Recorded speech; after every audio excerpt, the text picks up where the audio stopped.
Hello friends, आज मैं आपको बताऊंगी Realme 15X 5G में आप लॉन्ग स्क्रीनशॉट कैसे कैप्चर कर सकते हैं।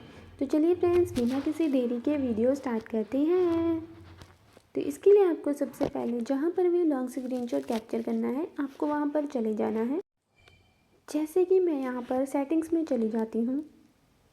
तो लॉन्ग स्क्रीनशॉट कैप्चर करने के लिए आपको सबसे पहले नॉर्मल स्क्रीनशॉट कैप्चर कर लेना है, जो कि वॉल्यूम डाउन और पावर बटन दोनों को एक साथ प्रेस करके होगा।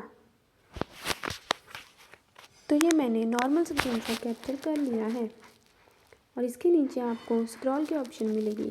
तो अब आपको स्क्रॉल पर क्लिक करना है। तो आप देख सकते हैं लॉन्ग स्क्रीनशॉट कैप्चर होना स्टार्ट हो चुका है। आपको जितना भी लॉन्ग स्क्रीनशॉट कैप्चर करना है उतना होने के बाद आपको नीचे डन पर क्लिक कर देना है। तो वो वहीं तक ही सेव हो जाएगा। Bye bye friends.